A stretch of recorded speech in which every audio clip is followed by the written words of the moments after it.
এবার কিছু সম্পত্তির ক্ষেত্রে বিশেষ কিছু কারণে ক্রয় বিক্রয় অর্থাৎ এক হাত থেকে অন্য হাতে হস্তান্তরের ক্ষেত্রে নিষেধাজ্ঞা আরোপ করলো সরকার। এক্ষেত্রে এই সকল সম্পত্তি যদি কোনো ব্যক্তিদ্বয় এক হাত থেকে অন্য হাতে হস্তান্তর করেন এবং কোনো ব্যক্তিদ্বয় যদি সেই সকল সম্পত্তি ক্রয় করে, তাহলে তার ক্রয় বিক্রয় বা ওই হস্তান্তরটা অবৈধ বলে বিবেচিত হবে। যে ব্যক্তিদ্বয় সম্পত্তিটি ক্রয় করলো তার ভোগ দখলটি অবৈধ বলে বিবেচিত হবে।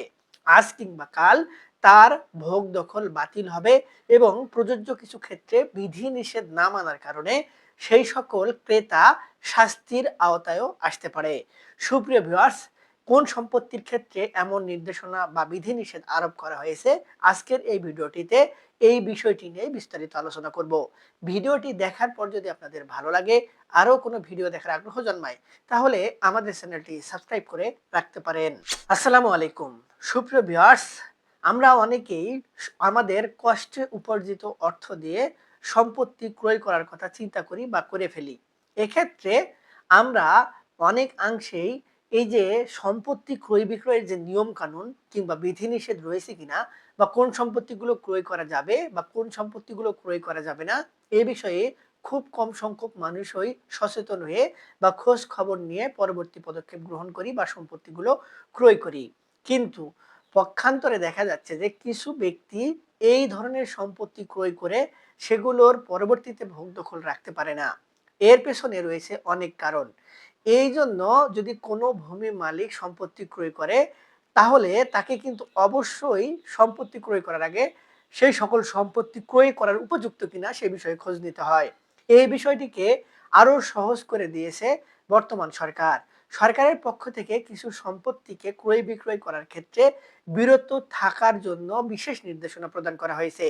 এবং এই সকল সম্পত্তির মধ্যে প্রথমেই বলা হচ্ছে, যদি কোনো সম্পত্তি মর্গেজ কিংবা বন্ধক থাকে, তাহলে সেই সকল সম্পত্তি ক্রয় করা যাবে না বা ক্রয় করা থেকে বিরত থাকতে হবে, কিংবা খোঁজ খবর নিয়ে তারপরে সম্পত্তিগুলো ক্রয় করার নির্দেশনা প্রদান করা হয়েছে। যদি এমন হয় কোনো ব্যক্তি একটি সম্পত্তি ব্যাংকের কাছে বন্ধক রাখে বা অন্য কোনো ব্যক্তির কাছে বন্ধক রাখে, কিন্তু ওই সকল ব্যক্তি কিংবা ব্যাংক সম্পত্তিটির ভোগ দখলে নেই, শুধুমাত্র বন্ধক দিয়ে রেখেছেন বা নিয়ে রেখেছেন, এক্ষেত্রে যে ব্যক্তি মালিক সেই ব্যক্তি যদি তথ্য গোপন করে সম্পত্তিটি বিক্রয় করে দেয় এবং ক্রেতা সেই সকল সম্পত্তি ক্রয় করে, তাহলে তার ক্রয় করার বিষয়টি কিন্তু অবৈধ বিবেচিত হবে।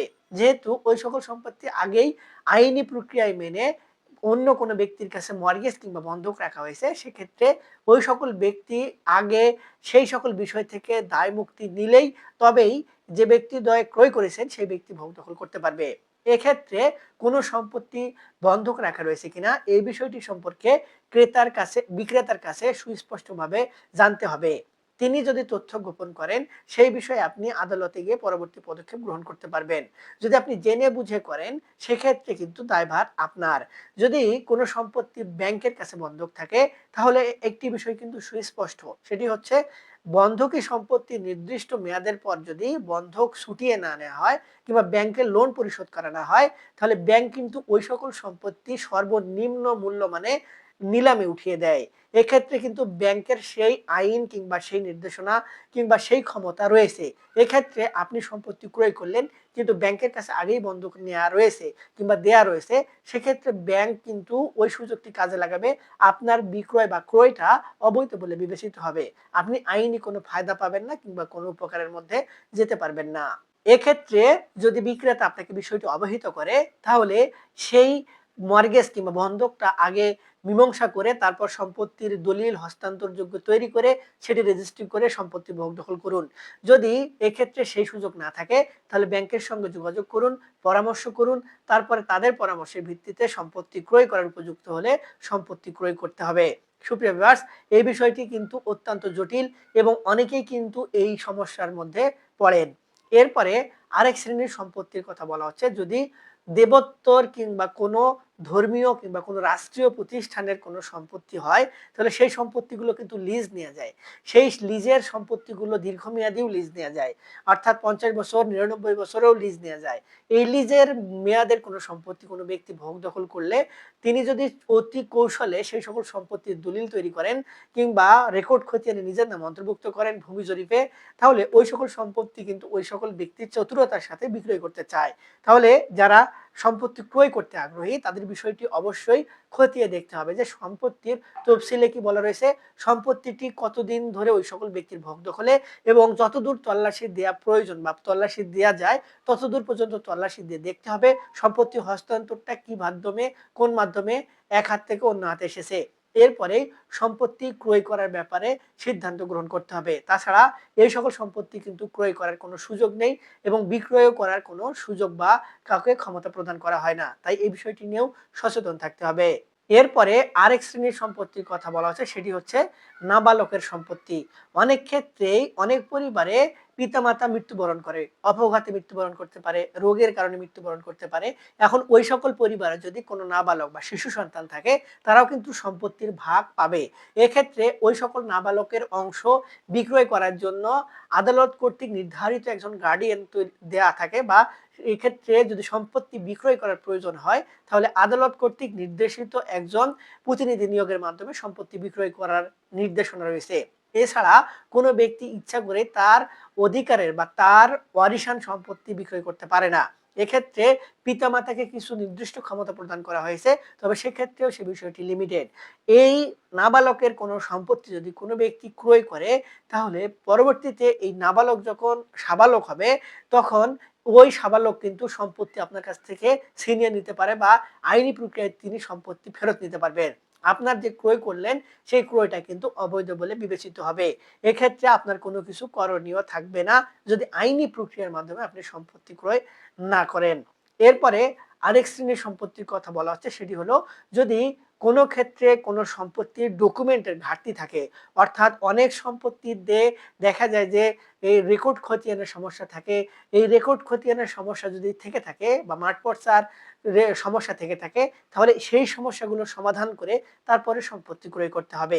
তাছাড়া কিন্তু এই সকল সম্পত্তি ক্রয় করলে পরবর্তীতে ঝামেলায় পড়তে পারেন। অথবা অনেক ক্ষেত্রে দলিলে অনেক ধরনের ভুল ভ্রান্তি থাকে। বৈধ মালিকও সম্পত্তির দলিলে ভুল করে। যেমন বৈধ মালিক কিন্তু সম্পত্তির দলিলে দাগ নম্বরের সঙ্গে বাস্তবে মিল নেই, অর্থাৎ বাস্তবে জমি ১০ নম্বর দাগে কিন্তু দলিলে রয়েছে ২০ নম্বর দাগে। তাহলে এই যে দলিল অনুযায়ী সম্পত্তির কিন্তু মালিকানা ঠিক নেই। এক্ষেত্রে দলিল সংশোধন করে তারপরে সম্পত্তি ক্রয় করতে হবে। যদি কোনো ক্ষেত্রে দলিল সংশোধন না করে সম্পত্তি বিক্রয় করা হয় এবং বিক্রয়ের যোগ্য যে দলিলটি রয়েছে সেই দলিলে সম্পত্তির দাগ নম্বর ঠিক করে দেওয়া হয়, তাহলে এই যে পিঠ দলিল কিংবা ভাই দলিল যে ভুল থাকলেও এই ভুলের কারণে আপনার বিক্রয়টা অবৈধ বলে বিবেচিত হবে এবং এটি আইনগতভাবে বৈধ হবে না। তাই এই ধরনের সম্পত্তি যদি কোনো ব্যক্তিদ্বয় ক্রয় করে থাকেন তাহলে সেই সকল সম্পত্তির ক্রয় বিক্রয়টা অবৈধ বলে বিবেচিত হবে এবং পরবর্তীতে আপনি আইনি জটিলতার মধ্যে পড়তে পারেন। সুপ্রিয় ভিউয়ার্স, এই যে বিশেষ কিছু সম্পত্তি এগুলো ছাড়াও আরো বেশ কিছু সম্পত্তির ক্ষেত্রে বিশেষ নির্দেশনা প্রদান করা হয়েছে। এই ছোট ভিডিওটিতে সেই সংক্রান্ত বিষয়গুলো নিয়ে আলোচনা করলে ভিডিওটি লম্বা হবে, সেক্ষেত্রে বিষয়গুলো নিয়ে আলোচনা করলাম না। আপনারা যদি সেই সংক্রান্ত বিষয়গুলো অর্থাৎ ওই সকল জমিও বিষয়েও জানতে চান বা কোন সম্পত্তি আরো রয়েছে সেগুলো নিয়ে জানতে চান, আমাদের ভিডিও নিচে কমেন্ট বক্স রয়েছে, সেখানে কমেন্টস করবেন, আমরা পরবর্তী ভিডিওতেই সেটি জানানোর চেষ্টা করব। এছাড়াও যদি অন্য কোনো বিষয় নিয়ে আপনারা পরামর্শ নিতে চান সেক্ষেত্রে আমাদের ভিডিও নিচে কমেন্ট বক্সে কমেন্টস করবেন, আমরা আপনাদের সঙ্গে যোগাযোগ করে আপনার সমস্যাটি সমাধান দেওয়ার চেষ্টা করব। আজকে পর্যন্তই, দেখা হবে পরবর্তীতে নতুন কোনো ভিডিওতে। ভিডিওটি ভালো লাগলে শেয়ার করে আমাদেরকে উৎসাহ প্রদান করবেন। আজকে পর্যন্তই, দেখা হবে সামনে নতুন কোনো ভিডিওতে। ততদিন পর্যন্ত ভালো থাকবেন। ধন্যবাদ।